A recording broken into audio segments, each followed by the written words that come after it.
कोई भी मनुष्य अपने लिए एक आश्रय बनाता है। क्यों? क्योंकि प्रकृति इतनी शक्तिशाली है कि उसके प्रभावों को मानव सहन कर सके, वो उसमें सामर्थ्य नहीं होता। यहाँ तक कि पशुओं को भी देखिए, कोई न कोई आश्रय तलाशते हैं। जैसे मान लीजिए बहुत भयंकर वर्षा हो रही है तो पशु भी किसी पेड़ का आश्रय खोजते हैं, झाड़ियों में चले जाते हैं, जो गुफाओं में कंदराओं में रहते हैं वहाँ आश्रय खोजते हैं।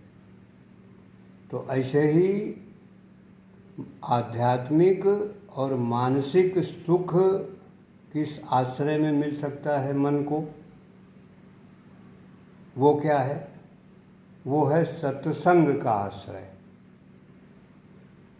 भजन का आश्रय, जहाँ मानसिक सुख, आध्यात्मिक सुख व्यक्ति को मिलता है।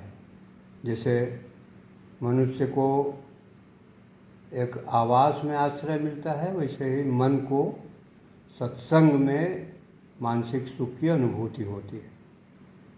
तो बड़ा महत्वपूर्ण विषय है मानव जीवन के लिए। तो श्री श्री रविशंकर जी के ये बड़े महत्वपूर्ण विचार हैं। देखिए, शीर्षक है सत्संग में विश्राम। संस्कृत की एक पुरानी कहावत है कि ऋषियों और ज्ञानियों की वाणी तत्काल अनुभव बन जाती है। रामचरितमानस में भी गोस्वामी जी ने कहा है, झूठ न होई तेव ऋषि बानी। तुम्हारा पूरा शरीर परमाणुओं से बना है। जब तुम इस सत्य के साथ होते हो, तुम्हारे भीतर ऊर्जा प्रज्वलित होती है और चेतना उन्नत होती है। जब तुम भजन गाते हो, उसकी ध्वनि की ऊर्जा का स्पंदन तुम्हारे शरीर के कण कण में समा जाता है। जैसे एक माइक्रोफोन ध्वनि को पकड़कर विद्युत तरंगों में परिवर्तित करता है, शरीर ध्वनि के स्पंदन को समेटकर चेतना में परिवर्तित करता है।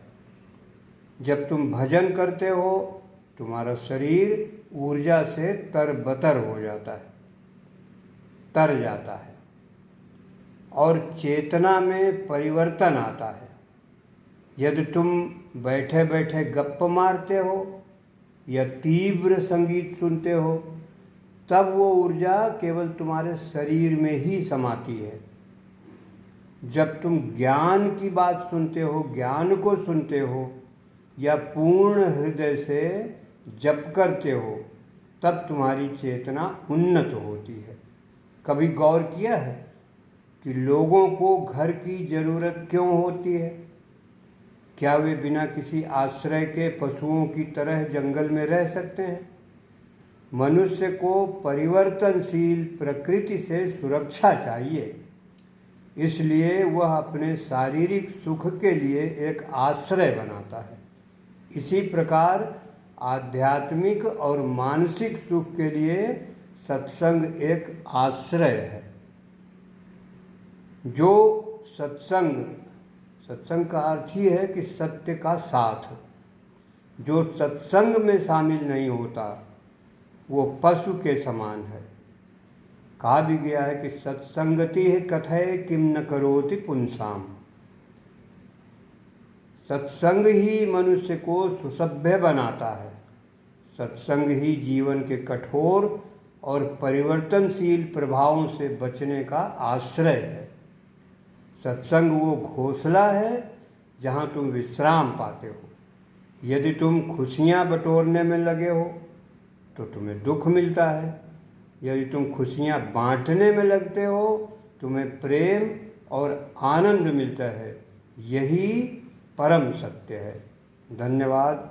नमस्कार। शुभ दिन।